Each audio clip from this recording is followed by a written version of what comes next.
It is pouring outside. I'm stuck in my car and I am obsessed with this new crazy case. It has so many twists and turns and I have to tell you about it. I mean, to be honest, I still don't know what is going on, and a piggy bank could be the culprit of this unaliving. Buckle up. It's October 2015 in Calgary, Canada, and this couple is set to take off to Saskatchewan, Canada, which is a little ways away. Now, this couple is Lee and Amanda Antoni. So Lee and Amanda were going to go up to Saskatchewan, sorry if I mess up that name, to handle some affairs. Lee had some estate things that he had to do and some paperwork, so they were going to go together. But at the last minute, Amanda said she had this terrible, terrible migraine. I have migraines, I get it, girl. So she stayed home. She also wanted to stay home with her dog, Ruby, because she didn't want to leave him for the weekend.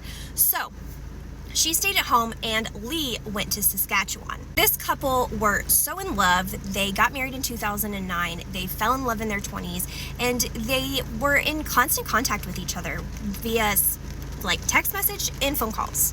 Of course, throughout this weekend, they were in constant contact, and about 7 p.m. on Saturday night, Lee was on the phone with his wife, and he heard some weird things happening. He heard the dog bark, and Amanda was like, okay, stop, which, same. He heard the dog bark, and then he heard this like crunching sound, and then the line went dead. He said he called out Amanda's name, but the line was dead, and so he tried to call back and didn't get an answer. It just went straight to voicemail. Now, Lee does something a little bit strange. He goes to bed. He's like, okay, Amanda's probably fine. She's dealing with that headache. Maybe she tripped and her phone died. It's really weird, but he just goes to bed. Texts her a couple times, no answer. Goes to bed, wakes up in the morning, texts her a couple times, no answer. So he just leaves it like that until he comes back. Remember, that was on Saturday. He comes back on Monday. He says he unlocks the front door, walks in. Ruby, their puppy, their dog, needs to go outside. So he doesn't know if he unlocked or just opened the back door, but he lets the dog out. He notices that there's a chair tipped over and the cell phone is on the middle of the floor. He, at this point, looks everywhere for Amanda and cannot find her. So he's like, the only plausible place, the only place I haven't looked is down in the basement. Now, I will show a picture of this basement flooring. It's very, very weird, and we'll get to that later. But he goes down the stairs and he sees just the most horrendous sight. Amanda is unalive, and there is red everywhere. I mean, floors, walls, there is smears, there is drops, it's just covered. The whole basement is covered in red. He calls 911 quickly in a panic, and he is really in a panic. They're asking him if she is breathing. They're asking him if she is moving. He says he doesn't know. He finally feels her and says that she is cold. Now, it is found that she was in this basement from that moment on Saturday till he found her, and she did lose all of her red during that time, which is terrifying. Now, investigators quickly go into what happened here, because their first thought is that she was unalived by someone else. And so they look at her injuries. Now, her pants were pulled down around her thighs.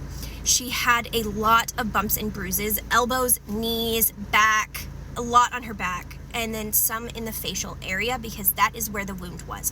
Right above her eye was a cut, and it was to the orbital part of her body.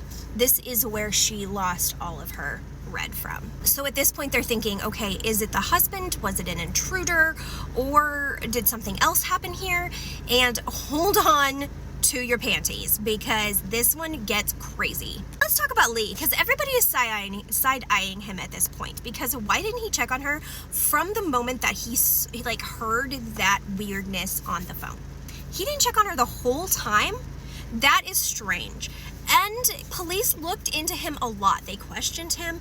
They wanted to know every stop he made on the way and on the way back. They checked surveillance. They checked his alibi, and he was in Saskatchewan the whole time. So Lee did not do this. Really, he didn't have a ton of alibi either. He seemed to be in love with Amanda. The only point of kind of tension in their relationship was that Amanda was the main breadwinner. So she kind of supported him through a lot of ups and downs with his job.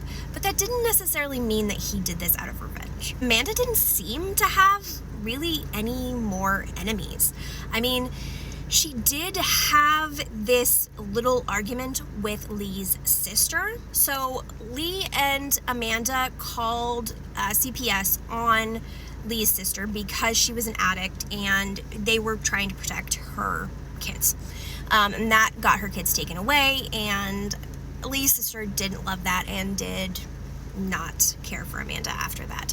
But to be honest, there wasn't really any evidence that this happened. So she didn't have any other big enemies, and so they started looking around the neighborhood, and honestly it wasn't the greatest. There was some people that would like have break-ins, there was some people that had some violence, but not a ton.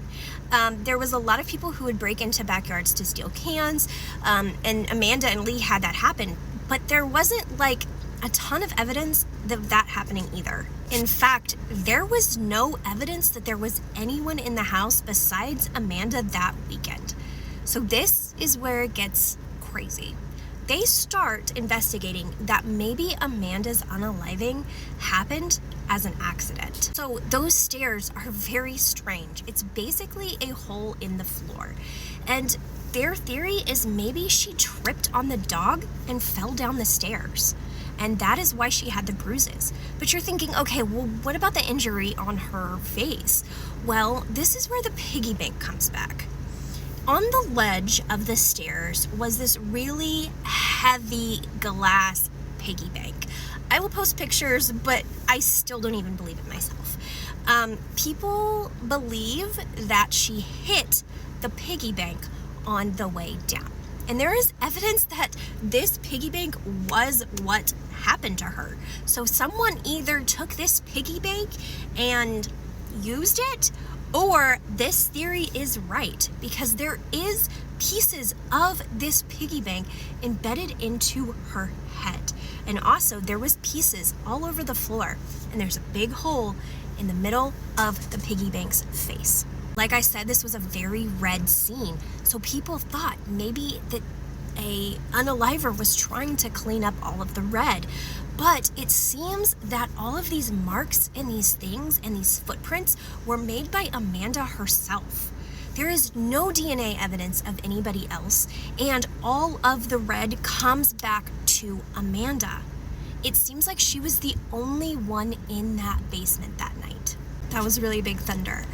But also, the most crazy part of this case is that there is footprints, Amanda's footprints just like this, up to the stairs. But they don't go up. So what was she not wanting to go upstairs from? Was there someone up there?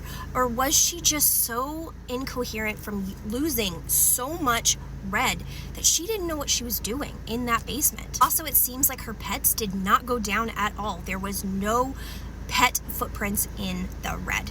It was just her. And I'm telling you, this is a lot of red. This is the most I've seen in a crime scene, and a lot of police say that as well. So we have this theory. There's a couple questions I have. First of all, we are going completely off of Lee's statements. Was Lee right about the phone call? Was Lee right about the scene when we got there? I don't know. But what I do know is this is so tragic and horrible. Amanda's family does not believe that the piggy bank theory is right. What do you believe?